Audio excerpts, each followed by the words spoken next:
সাহাবী যুদ্ধে গেলেন, সেখানে তিনি এমন সময় স্বপ্নদোষ হয়েছে, এমন সময় এই সাহাবী প্রচন্ড শীতের কারণে তিনি মৃত্যুর আশঙ্কায় গোসল করলেন না, গোসল না করে সালাত আদায় করলেন। বিশ্বনবী সাল্লাল্লাহু আলাইহি ওয়াসাল্লামকে বললেন, ইয়া রাসূলুল্লাহ, আমি এমন করেছি। বিশ্বনবী সাল্লাল্লাহু আলাইহি ওয়াসাল্লাম তখন কিছু বললেন না, তার মানে তিনি অনুমতি দিলেন। এজন্য এই হাদিস থেকে বলা যায় যে যদি কেউ এমন সমস্যায় হয়, সমস্যায় পড়ে যায় গোসল করলে কঠিন বিপদ হয়ে যাবে, তার জন্য কিন্তু তায়াম্মুমের ব্যবস্থা যিনি রেখেছেন তিনি কে? আজকে জানতে পারবো আলোচনা থেকে, প্রচন্ড শীতে বিশেষ করে স্ত্রী সহবাসের পরে গোসল মাপ। আশ্চর্যজনক হাদিস। প্রচন্ড শীতে আপনার স্ত্রী সহবাস করে গোসল মাপ, তাইলে তো আর এখানে কি বলা যায়, কোনো বাধা বিঘ্ন নাই। বিষয়টা এরকম না, আমাদেরকে অবশ্যই জানতে হবে হাদিস যে প্রচন্ড শীতে আসলে অবশ্যই আপনার জন্য স্ত্রী সহবাসের পর কিছু সময় গোসল মাপ হতে পারে। রব্বুল আলামিন কোরআন কারীমে সম্পর্কে কোরআন কারীমে আয়াত নাযিল করলেন সূরাতুল মাইদা। বিশেষ করে বিশ্বনবী সাল্লাল্লাহু আলাইহি ওয়াসাল্লামকে আল্লাহ পাক রব্বুল আলামিন জানালেন, হে রাসূল আপনি শোনেন। আল্লাহ বলেন, ওয়া ইন কুনতুম জুনুবান ফাত্তাহহারু। বিশ্বনবীকে বললেন, হে রাসূল আপনি আপনার উম্মতদেরকে জানিয়ে দিন, তারা যদি অপবিত্র হয় তারা যেন পবিত্রতা অর্জন করে নেয়। তাদের জন্য পবিত্রতা অর্জন করা ফরজ, কারণ পবিত্র না হলে নামাজ হবে না, পবিত্র না হলে আপনি চলতে পারবেন না। পবিত্র হওয়ার দরকার আছে না নাই? বিশ্বনবীকে বললেন, হে রাসূল আপনি আপনার উম্মতদেরকে জানিয়ে দিন, তারা যদি কোনো অবস্থায় কোনো কারণে কিছু করে, স্ত্রী সহবাস হোক আর যে কোনো প্ল্যানে হোক, মাস্টার ভিশন হোক না কেন, স্বপ্ন দোষ যদি হয়ে যায় কারোর, তাহলে অপবিত্র হয়ে যায়। এমন সময় অপবিত্র হয়ে গেলে তারা কি করবে?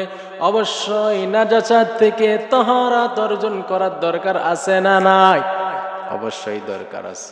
এজন্য বিশ্বনবী সাল্লাল্লাহু আলাইহি ওয়াসাল্লামকে বললেন, হে রাসূল আপনি পবিত্রতা অর্জন করুন এবং আপনার উম্মতদেরকে জানিয়ে দিন। এখন প্রশ্ন হলো যে প্রচন্ড শীতের ভিতরে স্ত্রী সহবাস করেছেন, সহবাস করার পরে আপনি ফজরের নামাজের আগে বিশেষ করে গোসল করতে পারলেন না।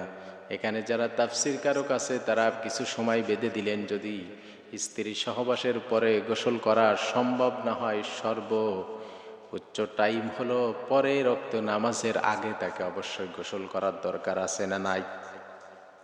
পবিত্রতা অর্জন করে নিতে হবে। আর যদি কোনো কারণে পবিত্রতা অর্জন না করতে পারে তাহলে নামাজ কিন্তু কায়জা হয়ে যাবে।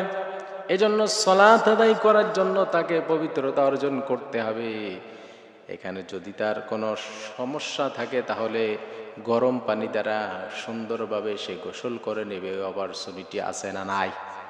গরম পানি করে উষ্ণ পানি দ্বারা গোসল করবে, তাতে কোনো সমস্যা নাই, করে নিতে পারবে।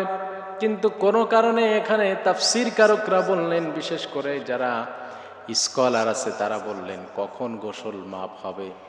যদি কোনো কারণে এমন পরিস্থিতি, এমন সিচুয়েশন হয়ে যায় যে তার গোসল করলে কঠিন বিপদ হতে পারে, মৃত্যুর সন্নিকটে চলে যেতে পারে, এমন সময় বিশেষ করে যারা ইসলামী লেকচারার আছে তারা বললেন এমন সময় তার জন্য পন্থা একটা আছে।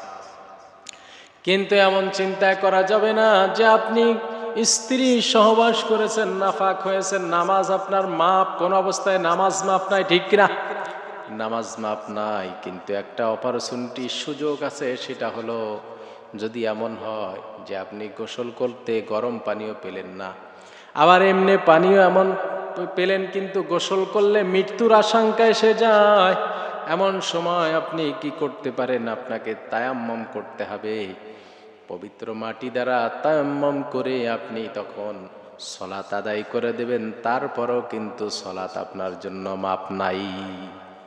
সলাত আপনাকে আদায় করাই লাগবে। কারণ হলো সলাত আমাদের পদে ফরজ যিনি করেছেন তিনি কে?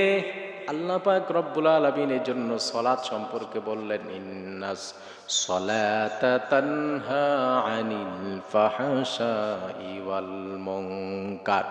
বান্দা তুমি সালাত আদায় করো, সালাত সালাত সালাত আদায় করলে সব বিপদ আপদ, সমস্ত অন্যায় অত্যাচার জুলুম নির্যাতন সব খারাপ কাজ যিনি বিদায় দিয়ে দেবেন তিনি কে?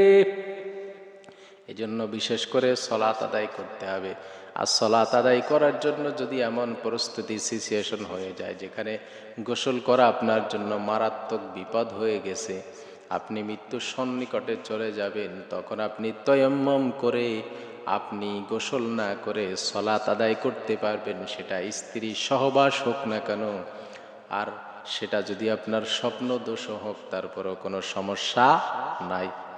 এক সাহাবী যুদ্ধে গেলেন, সেখানে তিনি এমন সময় স্বপ্নদোষ হয়েছে, এমন সময় এই সাহাবী প্রচণ্ড শীতের কারণে তিনি মৃত্যুর আশঙ্কায় গোসল করলেন না, গোসল না করে সালাত আদায় করলেন।